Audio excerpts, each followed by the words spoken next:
Change during pregnancy में हम देखे थे कि वेजाइना में क्या चेंज आया था, फ्लोपियन ट्यूब में क्या चेंज आया था, वेट गेन में क्या चेंज आया था, बीएमआई के अकॉर्डिंग कितना वेट गेन होना चाहिए, ये सब हम देखे थे। फिर हम देखे थे कि ब्लड रिलेटेड क्या क्या चेंज आता है, कि ब्लड वॉल्यूम बढ़ क्यों जाता है, प्रोजेस्टेरोन के कारण, क्योंकि प्रोजेस्टेरोन क्या कराता है, वाटर रिटेंशन कराता है। जब ये वाटर रिटेंशन कराता है तो ब्लड में बहुत ज्यादा प्लाज्मा आ जाता है, बहुत ज्यादा वाटर आ जाता है, जिसको हम क्या बोल रहे हैं, प्लाज्मा, मतलब प्लाज्मा वॉल्यूम बढ़ जाता है। प्लाज्मा वॉल्यूम बढ़ने के कारण स्ट्रोक वॉल्यूम, कार्डियक आउटपुट सब बढ़ जाता है, ठीक। और साथ ही साथ क्या होता है कि हीमोग्लोबिन लेवल कम होता है, ठीक है, क्योंकि वो डाइल्यूट हो जाता है। डब्ल्यूबीसी बढ़ता है क्योंकि फॉरेन पार्टिकल आया हुआ, उसको ऐसा लगता है कि फॉरेन पार्टिकल आया, जिसके वजह से डब्ल्यूबीसी अपना संख्या बढ़ा लेता है। प्लेटलेट्स की संख्या थोड़ी सी कम हो जाती है, फिब्रिनोजेन की संख्या बढ़ जाती है, वो इसलिए क्योंकि प्रेगनेंसी बनी रहे, ब्लीडिंग रोका जा सके, ठीक है। फिर हम देखे थे कि जो आरबीसी है, आरबीसी का काउंट भी बढ़ रहा था, ठीक। इसमें एक था ईएसआर। ईएसआर क्या होता है, इरिथ्रोसाइट सेडिमेंटेशन रेट, मतलब कि जो 1 हावर में इरिथ्रोसाइट का मतलब होता है आरबीसी, मतलब रेड ब्लड सेल। तो 1 हावर में इरिथ्रोसाइट ट्यूब में कितना एमएम तक जाता है, तो नॉर्मल होता है कि 20 एमएम पर हावर। ईएसआर का नॉर्मल रेट होता है 20 हावर पर मिनट, ठीक है, 20 एमएम पर हावर होता है। लेकिन प्रेगनेंसी के दौरान यह 40 हो जाता है, क्यों? क्योंकि इरिथ्रोसाइट की संख्या बढ़ जाती है। जब संख्या बढ़ेगा तो इसका जो बैठने की कैपेसिटी है, ट्यूब में आने की कैपेसिटी है, वो भी बढ़ेगी। जैसे कि मान लीजिए एक ट्यूब है, इस ट्यूब में हम आरबीसी डाले, मतलब ब्लड डाले, तो ब्लड क्या हुआ कि पहले 20 एमएम बैठ, मतलब 20 एमएम ये बैठ जाता था, ठीक है, 20 एमएम इस ट्यूब में आता था। लेकिन अब इरिथ्रोसाइट की संख्या बढ़ गई, ज्यादा हो गया, तो ये कितना हो जाता है, बढ़ करके 40 एमएम। मतलब एक ट्यूब में 1 हावर में कितना एमएम बैठ जा रहा है इरिथ्रोसाइट, यही क्या है, ईएसआर, ठीक। तो ईएसआर देखे थे। उसके बाद हम क्या देखे थे कि जो इसका मतलब पंपिंग कैपेसिटी है वो सब बढ़ जा रहा है, ठीक, ये सब हम पढ़ चुके थे। फिर हम ये देखेंगे कि जो हार्ट है, हार्ट में क्या चेंज आता है। हार्ट में भी स्लाइटली वही होता है, हाइपरट्रॉफी, ठीक है, हार्ट का साइज भी थोड़ा सा बढ़ जाता है, वही हार्मोन के कारण, ठीक। फिर क्या हो रहा है कि जो हार्ट है, ठीक, लेफ्ट साइड हमारा हार्ट है, तो प्रेगनेंसी के दौरान यूट्रस का साइज बढ़ रहा है, ठीक, यूट्रस का साइज ऊपर की ओर आ रहा है, यूट्रस का फंडस वाला एरिया, जिसको फंडल हाइट कह रहे थे। जब यूट्रस का साइज ऊपर की ओर आता है तो वह किस पे दबाव डालता है, डायफ्राम पे, क्योंकि यहाँ पे क्या है, हमारा चेस्ट रीजन और एब्डोमेन रीजन के बीच में क्या है, डायफ्राम। तो यूट्रस डायफ्राम पे प्रेशर डालता है और डायफ्राम ऊपर हार्ट की तरफ प्रेशर डालता है, जिसके वजह से हार्ट क्या होता है, स्लाइटली ऊपर की तरफ बढ़ जाता है और लेफ्ट साइड की तरफ चले जाता है प्रेशर के कारण, ठीक है। तो वो अपना स्लाइटली पोजिशन को चेंज कर देता है हार्ट। तो ये सारा चेंज हम, इस सर्कुलेटरी सिस्टम का चेंज हम इससे पहले की क्लास में देखे थे। यहाँ पे बस कार्डियक चेंज, जिसमें कि कार्डियक का साइज थोड़ा बढ़ जाता है और डायफ्राम, यूट्रस ऊपर आने के कारण डायफ्राम ऊपर आ रहा था, जिसके वजह से ये पोजीशन अपना चेंज कर देता है। और ये लेफ्ट साइड तो रहता ही है, लेकिन प्रेशर के कारण और ज्यादा लेफ्ट साइड की तरफ मुड़ जाता है, ठीक। फिर हम देखते हैं कि प्रेगनेंसी के दौरान डाइजेस्टिव सिस्टम में क्या चेंज आता है। तो सबसे पहली बात, जो प्रोजेस्टेरोन है वो स्मूथ मसल्स को रिलैक्स कराता है, ठीक है। तो वो क्या करा रहा है, जो प्रोजेस्टेरोन है, जब स्मूथ मसल रिलैक्स होगा तो क्या होगा कि जो हमारा पेरिटालसिस मूवमेंट है, इसोफेगस से लेकर इंटेस्टाइन में जो पेरिटालसिस मूवमेंट होता है वो स्लो होगा। जब पेरिटालसिस मूवमेंट स्लो होगा तो डाइजेशन सही से हो पाएगा। अगर डाइजेशन सही से नहीं हो पाएगा तो क्या सिम्टम दिखेगा, कॉन्स्टिपेशन। तो प्रेग्नेंट वोमेन में कॉन्स्टिपेशन की समस्या होती है, ठीक। पहला रीजन तो ये, अगर कॉन्स्टिपेशन हुआ, ठीक, अगर डाइजेस्ट सही से नहीं हो पाया तो कैसा फील होगा, नोजिया एंड वॉमिटिंग। तो प्रेग्नेंट वोमेन को कैसा फील होता है, नोजिया एंड वॉमिटिंग।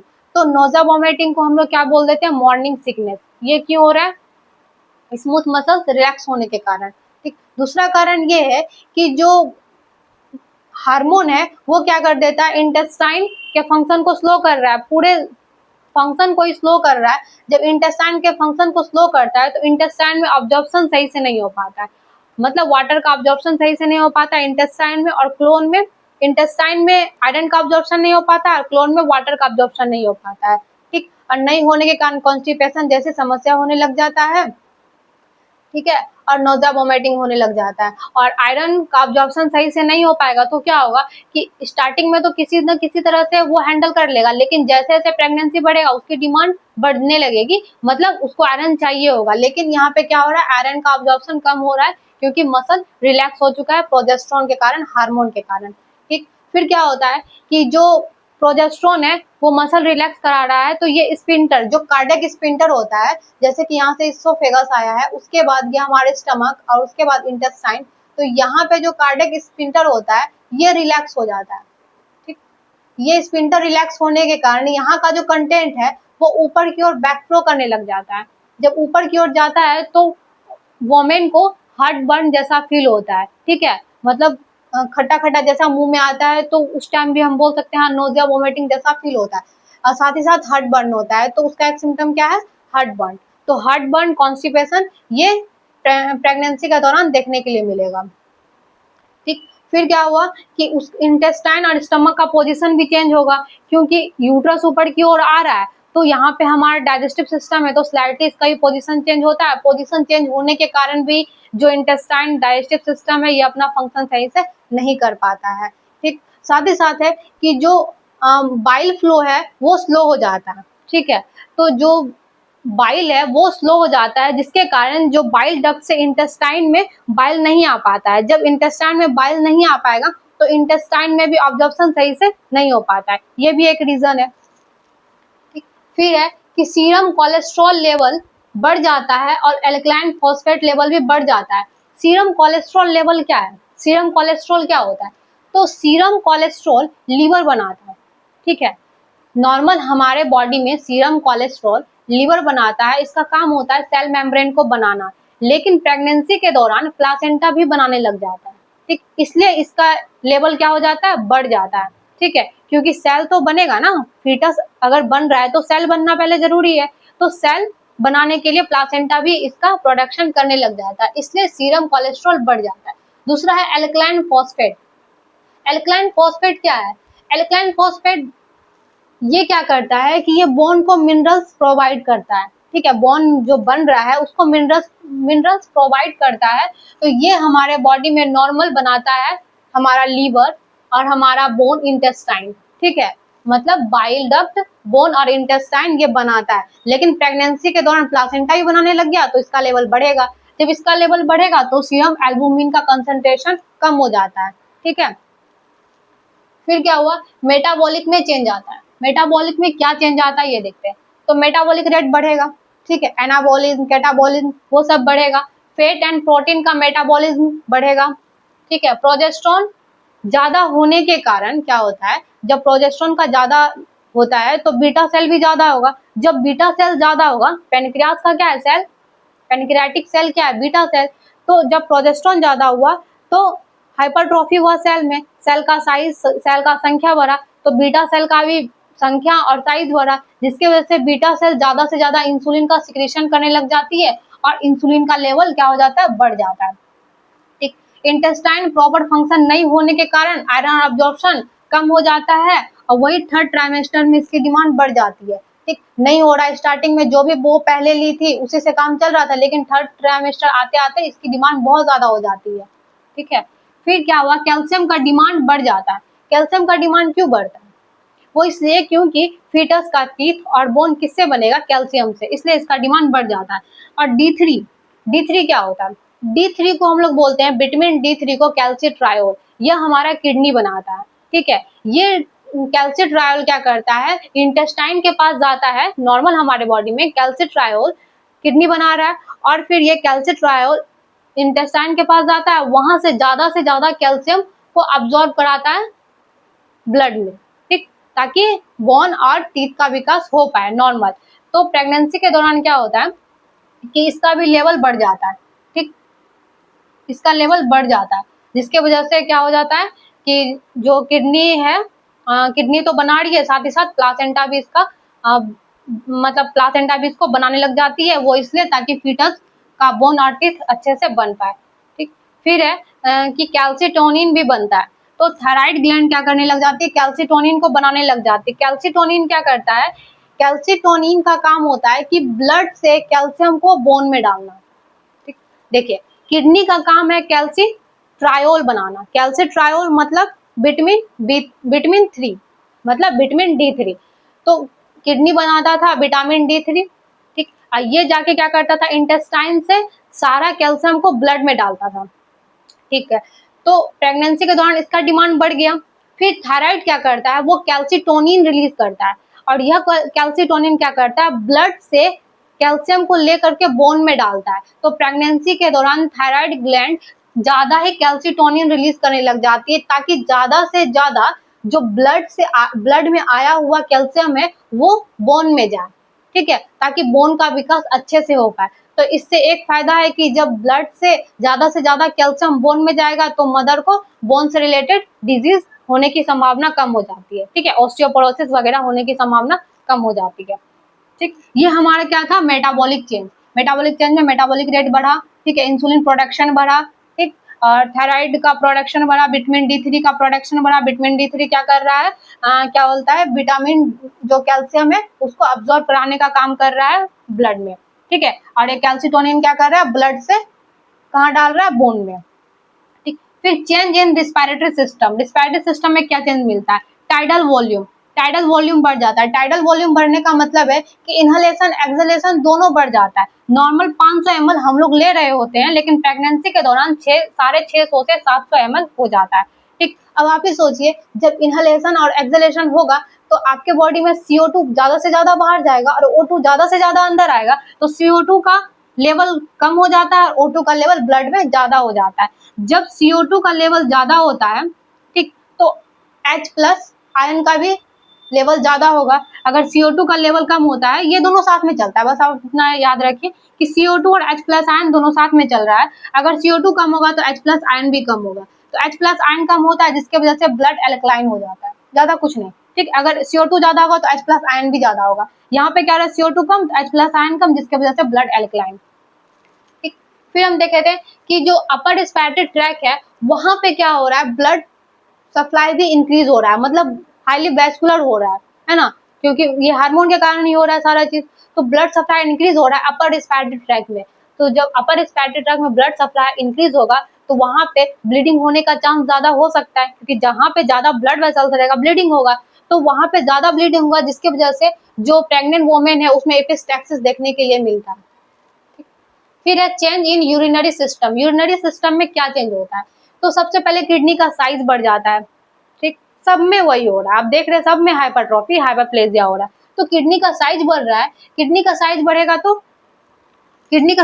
तो फिल्ट्रेशन बढ़ेगा, है ना। GFR नहीं, अगर आपको ये समझ में आ रहा है कि GFR क्या है, तो बस आप ये याद रखिए कि किडनी का साइज बढ़ रहा है तो किडनी में ही फिल्ट्रेशन होता है। जो भी ब्लड में है वो फिल्ट्रेशन कहाँ होता है, किडनी में। और जो फिर वेस्ट होता है वो किडनी क्या करता है, बाहर कर देता है। तो उसको हम क्या बोल देते हैं कि GFR के थ्रू ये फिल्ट्रेट हो रहा है। तो किडनी का साइज बढ़ा, ब्लड फ्लो बढ़ा, ठीक है। ब्लड फ्लो कैसे बढ़ा था, ब्लड कैसे बढ़ा था, सबसे पहले किडनी का साइज बढ़ा, ठीक है, ये प्रोजेस्टेरोन के कारण। अब ब्लड फ्लो कैसे बढ़ा, क्योंकि क्या कर रहा था, जो ज्यादा से ज्यादा वाटर को ब्लड में डाला गया था, इसलिए ब्लड फ्लो बढ़ गया। तो ब्लड फ्लो बढ़ेगा तो GFR, मतलब जितना ब्लड रहेगा उतना ज्यादा फिल्ट्रेशन होगा, तो GFR इंक्रीज होगा। जब GFR इंक्रीज होगा, जिससे क्या होगा कि ब्लड वेसल्स डायलेट हो जाता है, ताकि मदर फीटस को जल्दी से जल्दी। तो जब GFR बढ़ेगा, जिससे क्या होता है कि ज्यादा से ज्यादा फिल्ट्रेशन होगा। फिल्ट्रेशन ज्यादा से ज्यादा क्यों होना चाहिए, वो इसलिए ताकि मदर और फीटस दोनों का वेस्ट जल्दी से जल्दी बाहर निकले, ठीक है। मतलब ब्लड वॉल्यूम बढ़ा तो फिल्ट्रेशन बढ़ा तो ज्यादा से ज्यादा क्या हो रहा है, वेस्ट बाहर जा रहा है, ठीक है, क्योंकि इसमें दो का वेस्ट है, मदर का भी फीटस का भी, ताकि ज्यादा जल्दी एक्सक्रीट हो सके, ठीक। और ज्यादा फिल्ट्रेशन होगा तो वेस्ट ज्यादा बाहर निकलेगा, वही है। फिर क्या, प्रोजेस्टेरोन, ब्लैडर डायलेट। प्रोजेस्टेरोन के कारण ब्लैडर डायलेट होगा, जिसकी वजह से क्या होगा कि यूरिन फ्लो स्लो हो जाएगा। अगर ब्लैडर डायलेट होगा तो यूरिन का फ्लो स्लो हो जाता है, जिसको हम लोग बोल देते हैं क्या, यूरिनरी स्टेसिस, ठीक है, मतलब स्लो हो जाएगा, जल्दी यूरिन नहीं जाता है, ठीक। फिर है कि जो यूट्रस है, ठीक, यूट्रस ब्लैडर पे ज्यादा प्रभाव डालता है, और ज्यादा प्रेशर डालने के कारण, प्रभाव मतलब प्रेशर डाल रहा है क्योंकि उसका साइज बढ़ रहा है। तो जब यूट्रस ब्लैडर पे प्रेशर डालता है तो क्या होता है कि ब्लैडर में भरा भी नहीं रहता है यूरिन, फिर भी उसको भरा भरा जैसा फील होता है क्योंकि प्रेशर बढ़ रहा है। तो जब भरा भरा फील होगा तो उसको बार बार यूरिनेशन हो सकता है, ठीक है, बार बार ऐसा लगेगा कि हमको यूरिन आ रहा है, तो उसको क्या होगा, बार बार यूरिन फील होगा, जिसको हम लोग क्या बोलते हैं, मेक्चुरेशन। ठीक, वो क्यों हो रहा है, यूट्रस के प्रेशर के कारण, ठीक है, क्योंकि यूट्रस और ब्लैडर दोनों आसपास ही है। फिर हार्मोन सिक्रेटेड बाय प्लासेंटा, मतलब प्लासेंटा के थ्रू कौन कौन सा हार्मोन सिक्रेट होता है, ठीक, एचसीजी कौन सिक्रेट करता है, प्लासेंटा। स्टार्टिंग में कौन सिक्रेट कर रहा होता है, सिंसियोट्रोफोब्लास्ट, ये हम लोग पढ़े थे ना फीटल डेवलपमेंट में, इससे पहले का जो टॉपिक है उसमें आप पढ़िएगा कि सबसे पहले जो एचसीजी है वो कौन सिक्रेट कर रहा होता है, ठीक। तो ये कौन कर रहा था स्टार्टिंग में, सिंसियोट्रोफोब्लास्ट, जिसको ही हम मीजर करके ये पता करते हैं कि प्रेगनेंसी है या नहीं, कंसीव किया गया है या नहीं, ठीक। तो जिसको क्या बोलते हैं, ह्यूमन कोरियोनिक गोनाडोट्रोपिन, ठीक है। और ये करता क्या है एचसीजी, इसका काम क्या है, इसका काम है कि प्रेगनेंसी को प्रिपेयर रखना, ठीक। एचपीएल, ह्यूमन प्लासेंटल लैक्टोजेन, मतलब इसका प्रोडक्शन कौन कर रहा है, एचपीएल हार्मोन है, इसका प्रोडक्शन कौन कर रहा है, प्लासेंटा। स्टार्टिंग में सिंसियोट्रोफोब्लास्ट ही करता है हार्मोन का सिक्रेशन, ठीक। उसके बाद इसको क्या बोलते हैं, सोमैटोमेमोट्रोफिन, इसका नाम है दूसरा। और ये किस चीज में हेल्प करता है, मिल्क प्रोडक्शन में, फैट का ब्रेकडाउन में और प्रोटीन सिंथेसिस में। ये एचपीएल क्या करता है, मिल्क प्रोडक्शन में हेल्प करता है। मिल्क प्रोडक्शन में कैसे हेल्प करेगा, ये ब्रेस्ट सेल को इनलार्ज करेगा, ठीक है, डक्ट का डेवलपमेंट कराएगा, तो ये मिल्क प्रोडक्शन में हेल्प करता है। और फैट का ब्रेकडाउन करता है, फैट का ब्रेकडाउन होगा ताकि एनर्जी मिलेगा, और प्रोटीन सिंथेसिस करेगा, ठीक, ये एचपीएल का काम होता है। और एस्ट्रोजन, एस्ट्रोजन का काम क्या है, एस्ट्रोजन का 3 टाइप होता है, एक होता है ऑयस्ट्रियोल, ऑयस्ट्रोन और ऑस्टियोट्राइडोल, ठीक है। सबसे ज्यादा स्ट्रॉन्ग ये होता है ऑयस्ट्रोट्राइडोल, ठीक है। ये क्या करता है, ये ज्यादा, ये सारा एस्ट्रोजन ही है, ठीक है, ये सारा आपके रिप्रोडक्टिव डेवलपमेंट में, ब्रेस्ट डेवलपमेंट में, ठीक है, ये सारा उसमें ही हेल्प करता है, लेकिन सबसे ज्यादा स्ट्रॉन्ग कौन होता है, ये, ठीक। फिर रिलैक्सिन हार्मोन, ये क्या करता है, रिलैक्स कराने का काम करता है, ठीक। फिर है कि प्रेगनेंसी के दौरान साइकोलॉजिकल क्या क्या चेंज देखने के लिए मिलता है। तो प्रेगनेंसी के दौरान सबसे ज्यादा जो चेंज देखने मिलता है, जिसको हम बोलते हैं अनसर्टिनिटी, एंजाइटी और एम्बिवैलेंस, ये सारा चेंज होता है। अनसर्टिनिटी का मतलब होता है कि श्योर ना होना, जैसे कि मान लीजिए कोई वोमेन है, वो कंसीव की है, तो उसे ऐसा लगता है कि क्या वो बच्चे को जन्म दे पाएगी या फिर नहीं, तो उसे हम क्या बोलते हैं, अनसर्टिनिटी, ठीक है। जैसे वो कंसीव करती है तो उसके मन में ख्याल आता है कि क्या वो बच्चे को जन्म दे पाएगी या फिर नहीं, वो श्योर नहीं है इस बात को लेकर के, तो उसे हम क्या बोलेंगे, अनसर्टिनिटी। दूसरा एंजाइटी, वो घबराती है, क्या हम बच्चे को जन्म दे पाएंगे, ठीक है, या फिर यह लेबर मतलब नॉर्मल डिलीवरी होगा या फिर सिजेरियन सेक्शन होगा, तो ये सब बात को लेके वो क्या कर रहती है, परेशान रहती है, उसे डर बना रहता है, घबराहट रहता है, उसे हम क्या बोलते हैं, एंजाइटी, ठीक है। एम्बीवैलेंस, एम्बीवैलेंस क्या होता है, एक ही बात को लेकर के दो विचार आना, जैसे कि ये अभी कंसीव की है, मदर कंसीव की है, तो वो इस बात से खुश है कि उसके घर एक बच्चा आने वाला है, ठीक है, लेकिन उसे दुख भी हो रहा है कि वो बच्चा आएगा, अगर वो ड्यूटी कर रही है तो वो ड्यूटी कैसे करेगी, ठीक है, कोई काम है तो वो कैसे उसे करेगी, तो एक ही बात को लेकर के दो विचार आना एम्बीवैलेंस कहलाता है, ठीक। तो ये सारे साइकोलॉजिकल चेंज किसमें देखने मिलता है, प्रेग्नेंट वोमेन में, ठीक है, ड्यूरिंग प्रेगनेंसी ये चेंज आपको देखने के लिए मिलेगा, ठीक। तो आप, ये हमारा क्या था, चेंज ड्यूरिंग प्रेगनेंसी, ठीक, आप इसको एक बार पढ़िए तो आपको याद रहेगा, ठीक है। तो ठीक है, आज के क्लास में इतना ही, नेक्स्ट क्लास में हम नेक्स्ट चैप्टर और नेक्स्ट टॉपिक पढ़ेंगे, ठीक। Thank you.